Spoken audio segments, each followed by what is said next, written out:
कहानी है विश्व के सबसे बड़े महाकाव्य की, जिसमें योग है, यथार्थ है, विवेक है, परमार्थ है, सत्य ज्ञान का दिव्य प्रकाश है, आध्यात्म का महाआकाश है। ये दर्पण है हर मन के विवाद का, दृश्य है आत्मा और परमात्मा के संवाद का, मानवता का होता है जिससे उद्धार। यही है सच्ची गीता सार, अंधकार से प्रकाश की ओर।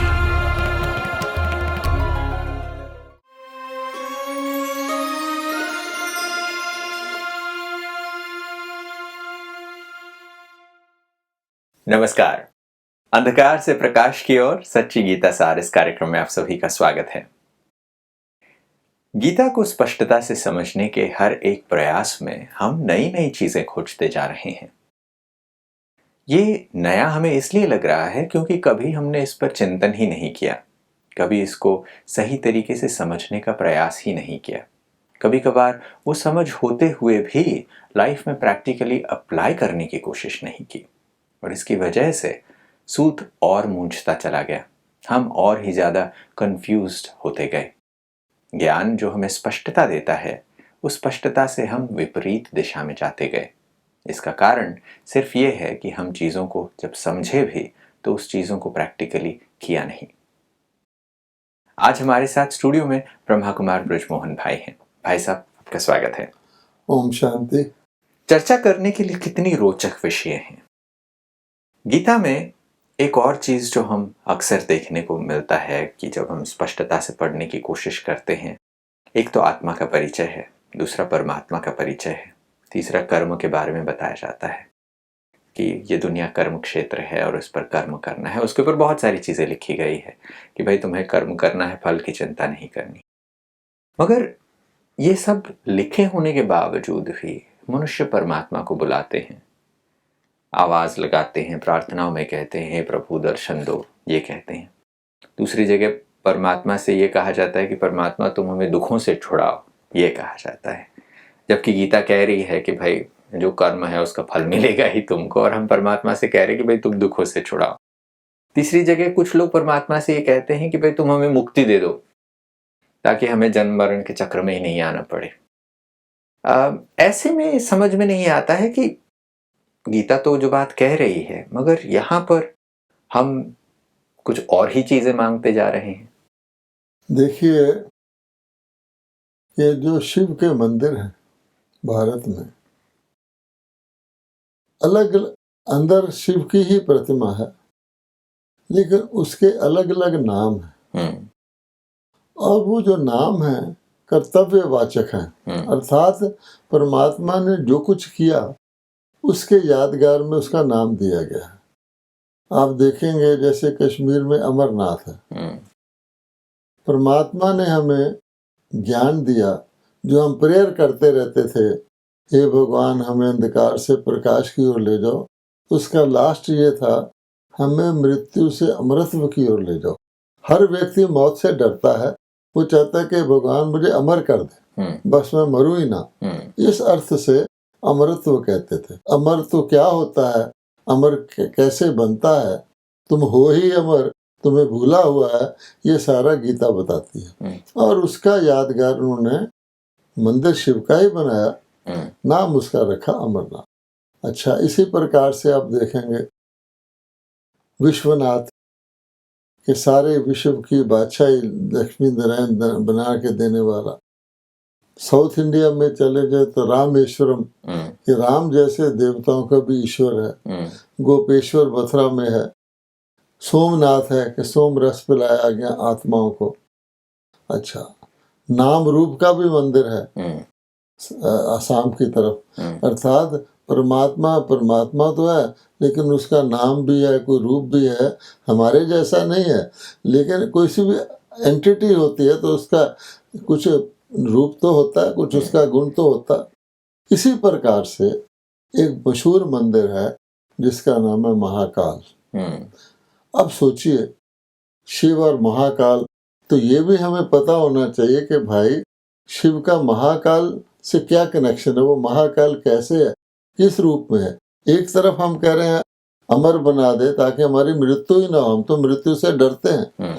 हर व्यक्ति जो द्वापर युग से अपने को बॉडी मानता है, तो पहली प्रॉब्लम ये हुई कि मैंने जिस चीज को अपनी कहा वो तो मेरी हो गई, उसको मैं छोड़ना ही नहीं चाहता, और छूटने वाली चीज को मेरी कह दिया, तो मुसीबत हो गई कि नित्य जब से लेकर आज भी कोई कितना भी कहे, लेकिन वो शरीर को कोई नहीं छोड़ना चाहता है ना, क्योंकि मेरी, और ये भी पता नहीं कि शरीर को छूटा तो मेरा होगा क्या, आप मरे जग प्रलय कह रहे हैं वो तो। इसलिए बहुत इम्पोर्टेंट है ये जानना कि आखिर शिव को महाकाल क्यों कहते हैं, ये है बात सारी। और नाम मंदिर का है तो जरूर उसने, और काल भी नहीं, महाकाल, कालों का काल, गीता में कहा मैं कालों का काल हूँ, बिल्कुल। और काल समय को भी कहते हैं, काल शरीर छोड़ने को भी कहते हैं। ये पहेली है बहुत बड़ी, इसको सॉल्व करना इम्पोर्टेंट है। जैसे आप ये बात कहते हैं तो एक प्रश्न उठता है कि मनुष्य शरीर छोड़ने से डरता है, क्योंकि उसको स्मृति नहीं है कि वो आत्मा है, और वो इस मृत्यु से उसको भय लगता है। और वहीं पर परमात्मा को महाकाल कह देना, एक तो हम परमात्मा से प्रार्थना कर रहे हैं कि भाई तुम हमें इन सब चीजों से छुड़ाओ, इस भय से हरो, हमारे दुख हरो, और दूसरी जगह परमात्मा की पूजा कर रहे हैं और कह रहे हैं कि तुम महाकाल हो। हाँ, आप देखिए ना, जो कुछ हम करते हैं, हम परमात्मा को प्रेयर करते हैं, हे परमात्मा हमें मुक्ति दो, हमें दुख से छुड़ाओ, इस दुनिया से छुड़ाओ, है ना, दूर ले चल पाप की दुनिया से, आदि आदि। अब क्वेश्चन ये है कि अगर छुड़ाएगा तो देह तो छोड़ना पड़ेगा, और हम देह से इतना प्यार करते हैं, और एक तरफ हम महाकाल को समझने की कोशिश कर रहे हैं, तो क्या हम जो भी हम मांग रहे हैं, हमें मुक्ति दे दो, हमें अपने पास बुला लो, हाँ, मरता है तो कह देते हैं परलोक सुधार गया, या स्वर्गवास की इच्छा रखते हैं, तो देह तो छोड़नी पड़ेगी। तो जब हम देह से इतना प्यार करते हैं, और हम खुद कह रहे हैं हमें देह, अगर वो नौबत आ जाए देह छोड़ने की, तो हमारा क्या हाल होगा। इसकी बड़ी कहानियां बनी हुई हैं कि कहते रहे भगवान हमें बुला ले, और जब भगवान ने किसी को भेज दिया कि ले आओ इसको, तो बहाना करने लगे मैं तो नहीं जाऊंगा। तो एक बड़ी बात है, और ये तो नॉर्मल काल है, महाकाल का तो बहुत बड़ा अर्थ होता है। तो इसलिए भगवान कहता है कि इन दोनों चीजों को रिकनसाइल करना, तो काल क्या होता है और काल महाकाल आने से तुम्हें क्या फायदा है, वो अच्छी तरह जब तक हम नहीं समझेंगे तब तक हम अपोजिट कॉन्ट्ररी चीजें मांग कुछ रहे हैं। चाहते हम भगवान से ये भी चाहते हैं हमें लंबी आयु दे, हम दीर्घ आयु दे, हम मरे ही ना हैं, और उस तरफ हम कह रहे हैं हमें बुला ले। जैसे आप ये कह रहे थे कि मनुष्य ये कहते हैं कि जब किसी की मृत्यु होती है तो हम कहते हैं कि उसका स्वर्गवास हुआ। इसका मतलब तो ये है कि मनुष्य नरक में है, इसलिए आप कह रहे हैं कि वो यहाँ से गए तो स्वर्ग में गए। तो यहाँ पर भी ये प्रश्न उठता है, जब हम ये कहते हैं तो इसका मतलब ये है कि शरीर तो यही है, जो वास हुआ वो तो आत्मा का स्वर्गवास, शरीर तो छोड़ना पड़ेगा ना। खास बात यही है, और बातें हमारी प्रेयर को भी छोड़ दीजिए। ये तो हम रोज देखते हैं कि लोग शरीर छोड़ रहे हैं, देखते हैं ना। अच्छा, जो शरीर छोड़ता है उसके अगर हमारा वो संबंधी है, किसी कॉन्टैक्ट है, तो हमें थोड़ा सा डर भी लगता है ना। अगर हम समझे कि लड़ाई छिड़ गई और वहाँ बम पड़ा, वहाँ बम पड़ा, इतने लोग मर गए, तो हमें फील होता है कि भाई मेरे साथ तो नहीं ऐसा हो जाएगा। फिर एक और हैरानी की बात है कि हर व्यक्ति जानता है कि लोग मर रहे हैं, मुझे भी शरीर छोड़ना है, लेकिन उसके अंदर ये कभी नहीं आता मैं मरूंगा जब तक वो मर ना जाए। भाव कहने का ये है कि ये भी एक अंदर की कॉन्शियस कहती है उसको तू नहीं मरेगा, है ना। और सचमुच ऐसा होता है कि जब तक प्राण त्याग ही ना दे, उस देख रहा है सब मर रहे हैं, और मरना चाहता भी नहीं है, और अंदर से वो समझता है मैं नहीं मरूंगा। एक बड़ा आश्चर्य की क्वेश्चन है, एक आप फीलिंग देखिए। इसलिए भगवान कहता है कि शरीर छोड़ना, मृत्यु, काल का आना, उसका हमें पता होना चाहिए किस तरह से आता है, और फिर महाकाल का आना, उसका क्या अर्थ है। तो ये हमको अच्छी तरह अंडरस्टैंड करना है। जब आप ये बात कहते हैं तो ये प्रश्न उठता है, जब गीता में ये बात स्पष्टता से भगवान कहते हैं कि मैं कालों का काल हूँ, तो इस बात के मायने क्या है? जब हम परमात्मा से कहते हैं कि हे मुक्तिदाता, तो क्या वो सही में मुक्ति देते हैं? क्या वो सही में काल का इस स्वरूप बन के आते हैं कि वो सबको एक साथ मतलब मृत्यु दे देते हैं? यही बात है। पहली बात कि जो हम मांगते हैं, सुख में तो हम मांगते नहीं, टॉलरेबल दुख में भी हम नहीं मांगते। हम कहते हैं छोड़, दुख से छुड़वा दो। कभी कभी इतनी अति हो जाती है तो तब तो हम कहते हैं हे भगवान वापस बुला ले। आप देखेंगे कि कई लोग, हालांकि महापाप है, खुद शरीर का त्याग कर देते हैं, जिसको हम सुसाइड कहते हैं। ऐसी कौन सी नौबत आती होगी किसी व्यक्ति के लिए, अपने बाल बच्चों को भी मार देते हैं। तो कोई ऐसी अति एक्सट्रीम ऑफ ग्रीफ होगा ना, सफरिंग होगा ना, ऐसे क्या करता है। तो अगर भगवान ये देखे कि बच्चे प्रेयर कर रहे हैं, भगवान दुख दूर कर दे, कष्ट मेरे दूर कर दे, मेरा रोग दूर कर दे, और दुनिया के अंदर हॉस्पिटल इतने मंदिर नहीं है दुनिया में आज जितने हॉस्पिटल हैं। तो भगवान देखता है जब वो लेटे होते हैं, तरह तरह की उनकी आह निकल रही होती है, भगवान ये कैसी दुनिया है, यहाँ तक कहते तूने ऐसी दुनिया बनाई क्यों, यहाँ तक उसको क्वेश्चन करते हैं। तो परमात्मा देखता है अब ये दुनिया कितना भी ये कोशिश कर ले, इतना इन्होंने अनराइटियस एक्शन किया कि इनके बस से बाहर है।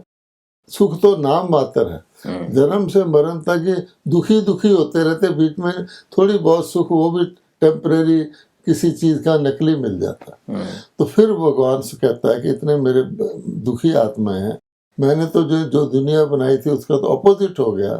तो फिर परमात्मा कहते हैं मुक्ति मांग भी रहे हैं, तो लोग सुधारना चाहते हैं, मोक्ष चाहते हैं, स्वर्गवास होना चाहते हैं, तो बल्कि जो रिश्तेदार जाता खुश होते हैं कि स्वर्गवास हो गया, तो इनका कुछ उपाय करना चाहिए। अब यहाँ प्रश्न ये आता है कि कोई भी आत्मा, मान लो मैं मुक्ति चाहता हूँ, आप मुक्ति चाहते हैं, क्या आत्मा स्वयं मुक्त हो सकती है?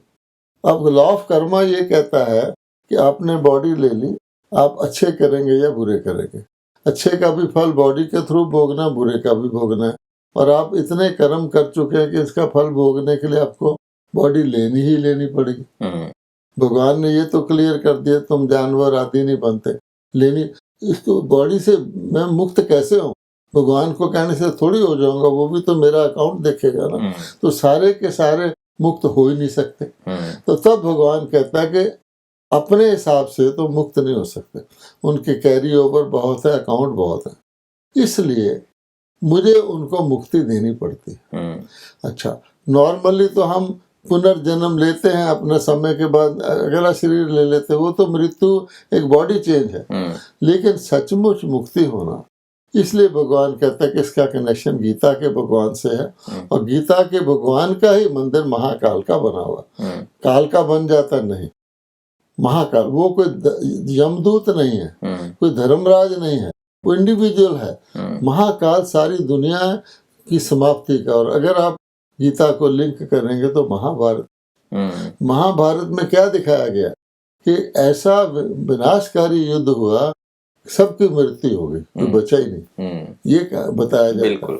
अब वो कैसे, किसने करवा दिया? अगर हमारे अकाउंट्स कैरी ओवर होते रहते, एक लिमिट, जैसे किसी को बैंकरप्ट कर देते ना, जा तू दिवालिया हो जा, तो तेरे तो इतने लोन है, तू तो मर जाएगा। कोर्ट भी कहती है, आजकल लॉ है कि तुम अपने आप को बैंकरप्ट डिक्लेयर कर दो, तेरे से कोई लोन नहीं मांगेगा, पर दुनिया कहेगी ये दिवालिया है। तो ऐसी दिवालिया की स्थिति में उसको दिवाली में वापस ले जाने के लिए स्वर्ग में भगवान पहले गीता सुनाता है, ताकि उसका जो भय है कि देखो अगर तो मरने की बात आए तो भगवान को भी कहेगा मैंने नहीं मरना, तो उसका भय है, उसको दूर करने की गीता सुनाता, आत्मा अमर का ज्ञान देता है। उसके बाद महाभारत होता है, उसमें सब शरीर छोड़ जाते हैं। यानी एन मास, किसी कारण से नहीं, किसी अपने अकर्मिक अकाउंट से नहीं, फुल स्टॉप जैसे क्रिएटर लगाता है कि अब दुनिया सब आत्माओं को मैंने ले जाना है, ये शरीर तुम्हें दुखी देकर, उसको कहते हैं महाकाल। ये एक प्रोसेस है। जैसे कई बार मर्सी किलिंग भी लोग करते हैं आजकल, उसके ऊपर बड़ा डिबेट चल रहा है। कई ऐसी चीजें होती है कि अति दुख देख करके रिश्तेदारी कहता है उसको आप सुई लगा दो, खत्म करो। तो भगवान ऐसी स्थिति देखकर, उसकी क्रिएशन है, आखिर उसकी क्रिएशन है, कितनी रेचिड हो जाए, कितनी डाउनफॉल हो जाए है तो उसकी, अब वो कहता है इस गंदगी से निकालो, दुनिया को भी चेंज करो, और उसके लिए इनके शरीरों को तो यहाँ छोड़ना ही है। तो उनको आत्मिक बल दे के फिर परमात्मा, शंकर जी का जैसे हमने पहले बताया था, वो खुद ही लोग अपने विनाश की तैयारी करके महाभारत करते, इसको कहते हैं महाकाल। इसमें कल्याण है। कई बारी जीवित रहने से मृत्यु करने में ज्यादा कल्याण होता है, और जबकि वो लिंगर ऑन करे व्यक्ति जो है, तो इसको कहा भगवान ने पहले नई दुनिया के लिए तैयार किया। ऐसे नहीं, वो हम आगे किसी एपिसोड में करेंगे कि दुनिया टोटल खत्म नहीं होती, लेकिन नई दुनिया के लिए गीता के द्वारा तैयार करवाया कुछ को, क्योंकि नई दुनिया तो थोड़े से शुरू, बाकी टोटल का जिन्होंने गीता सुनी उनका भी शरीरों का त्याग करवा के उसको परमात्मा ने ये कार्य करवाया, इसलिए महाकाल कहते हैं। तो परमात्मा जब महाकाल कहते हैं, वो सिर्फ किसी एक की मृत्यु नहीं है, वो महाकाल सभी के संसार के परिवर्तन का वो काल है, और संसार के परिवर्तन के लिए पुराने देहों का त्याग करना, जो बहुत ही दुख धाम है, जो नर्क बन गया है, उसको बदलने के लिए परमात्मा को यह पशु पंछी, आप सोचिए, हम तो भारतवासी हैं, कितना रोज एक दिन में, चाहे वो सागर के जीव हैं, चाहे वो धरती के जीव हैं, चाहे वो हवा के जीव हैं, मनुष्य जिसको कहा जाता है परमात्मा, काइंड परमात्मा, दयालु परमात्मा की संतान है, परमात्मा ने उनको अपनी छवि में रचा। आज उनका क्या हाल है कि कितने ब्रेकफास्ट, लंच और डिनर में उनके कितने पंछियों को मारा जाता है। उनके अंदर भी वो किस लिए बनाए गए थे? आपके लिए शोभा बनाई गई थी, आपके आगे फड़कते थे, नाचते थे, आज दिखते ही नहीं है। तो इतना क्रूएलिटी जब दुनिया में हो जाए, जिसको वायलेंस कहते हैं, तो भगवान को हम पर तो तरस ना आए, उन पर तो आएगा। तो बेचारे बेजुबान पकड़ करके बस उनको काट के मनुष्य खाने लग गए। इसको आसुरी संपदा, राक्षस नहीं कहेंगे तो जैसा अन्न वैसा मन, उनकी बुद्धि भी तो राक्षस ही होगी ना। तो ओवरऑल फिर इंसान से क्या कर रहा है? यानी एक इंसान से कंपैशन करने के बजाय सिंपैथी, उसका शोषण कर रहा है, यानी उसका खून नचोड़ रहा है, मॉरली स्पिरिचुअली उसको ऐसे लूट रहा है, जिसको काम, क्रोध, लोभ, मोह कहते हैं। ऐसी दुनिया को भगवान चेंज करता है, इसलिए वो महाकालेश्वर है। यहाँ पर बहुत ही खूबसूरत बात आपने कही, जहाँ पर हम प्रकृति की बात करते हैं। आज हम सब देखते हैं पर्यावरण में जो परिवर्तन हो रहे हैं, वो देखते हैं। पिछले 50 सालों में हमारी 70% से ज्यादा बायोडाइवर्सिटी लॉस हुई है। इतने ज्यादा प्राणियां लुप्त हो गए हैं, जानवर लुप्त हो गए, पशु पंछी लुप्त हो गए। आप ये देखिए कि किसी शहर में देखिए, आपको कोई परिंदा नजर आता है, कोई रंग बिरंगा पंछी नजर आता है। आगे गाय के ऊपर भी डिजाइन होता था, आपको कोई इस तरह की डिजाइन वाले का, कुत्ते के ऊपर भी डिजाइन नहीं दिखता, फ्लैट। तो ये बायोडाइवर्सिटी जो बचा भी है वो क्या है? यहाँ तक कि वल्चर्स भी स्केयर हो गए हैं। अब ऐसी हालत में भगवान क्या करेगा? बिल्कुल ऐसे समय पर जब पता चलता है कि जब बिल्कुल ही सारी दुनिया ही जब ऐसे चपेट में आ जाए, और जहां पर हर एक को परिवर्तन की आवश्यकता है, जहां सब कुछ बदलने की जरूरत है, फिर से नई शुरुआत करने की जरूरत है, वहां पर परमात्मा ये काम करते हैं। और इसके उदाहरण हर संस्कृति में देखने को मिलते हैं। कोई भी धार्मिक सभ्यताएं हो, हर एक के रिलीजियस ट्रेडिशंस में कयामत की बात आती है, जजमेंट डे की बात आती है, और परमात्मा को उस दिन आते हुए दिखाया जाता है कि परमात्मा उस दिन ये करेंगे। यहाँ पर एक और आखिरी चीज मैं पूछना चाहता हूँ, तो क्या लोगों को, जब परमात्मा को जब हम महाकाल कहते हैं तो लोगों को डरना चाहिए?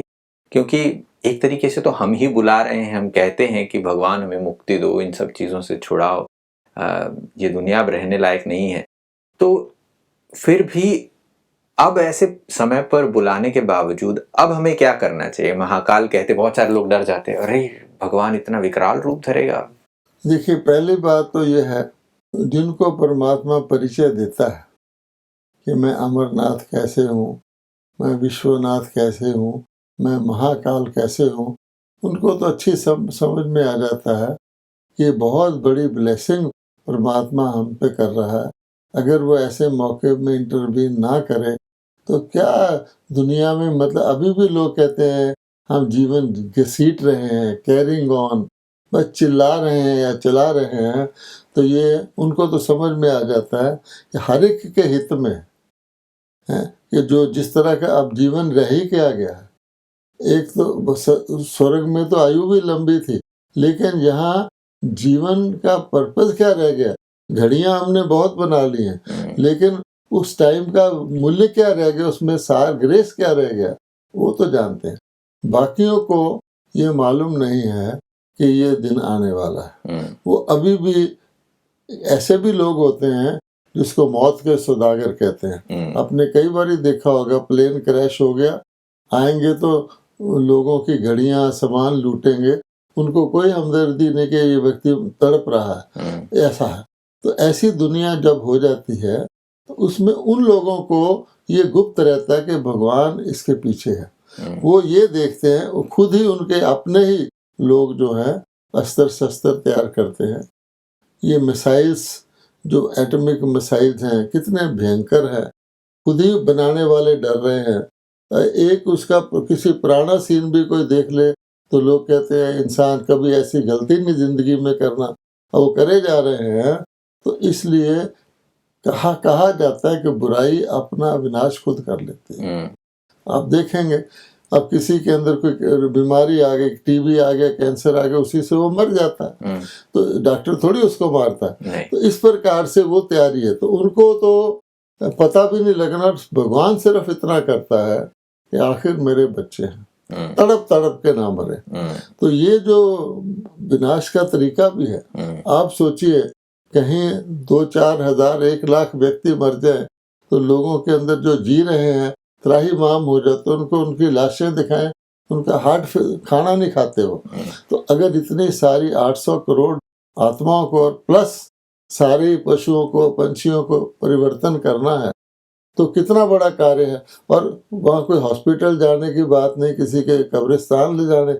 तो भगवान कहते मैं इतना ही करता हूँ। महाकाल इसलिए भी कहते हैं कि उनका जो शरीर छूटे, बिल्कुल पता भी ना लगे, 1 सेकंड में छूट जाए, जैसे किसी फर्नेस में कोई मच्छर को डाल दे, इतना। ये भगवान, ये इसलिए भी उसकी जो जानते उसकी पूजा करते हैं कि भगवान मृत्यु भी जो है दुखदाई ना हो, ये भगवान करता है।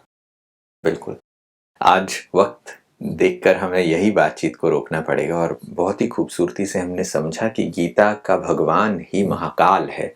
और गीता में भगवान स्पष्टता से कहते हैं कि मैं कालों का काल हूँ, और हम सभी परमात्मा को बुलाते हैं मुक्तिदाता, दुखों से छुड़ाने वाला, हमें इस पाप की दुनिया से छुड़ाकर दूसरी दुनिया में ले जाने वाला। तो शरीर तो छोड़ने ही पड़ेंगे। और हम बहुत ही खूबसूरती से कहते हैं कि परमात्मा हमें मृत्यु से अमरत्व की ओर ले जाओ, और वो काम करने के लिए परमात्मा आते हैं और पूरे संसार को एक साथ वो बदलते हैं।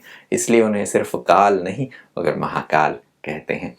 बहुत बहुत शुक्रिया इन सभी इंसाइट्स को आज हमारे साथ शेयर करने के लिए। आज की चर्चा में फिर अगली कड़ी में मुलाकात करेंगे, मगर आज आप आए इसके लिए बहुत बहुत शुक्रिया आपका। नमस्कार दोस्तों। कितनी मजेदार बात है, मृत्यु कहते ही मनुष्य के मन में एक भीति, एक भय, एक फियर उत्पन्न होता है। ऐसा क्यों? वो इसलिए क्योंकि हमने जो नकली है, जो टेम्पररी है, जो पता है हमें कि छूटने ही वाला है, उसको सदा काल के लिए समझ लिया है। और परमात्मा यही समझ देते हैं और इस समझ से भय से मुक्त कराते हैं। इतना ही नहीं, परमात्मा को मुक्तिदाता कहने के पीछे, महाकाल कहने के पीछे एक बहुत गहरा अर्थ भी है कि जब सारी दुनिया ही ऐसे हो जाए, जब सारी दुनिया ही नर्क बन जाए, जहां किसी के लिए भी चैन और अमन न हो, वैसे समय पर परमात्मा इस दुनिया को बदलने के लिए, सभी को मुक्ति देने के लिए आते हैं और इसीलिए उन्हें महाकाल कहा जाता है।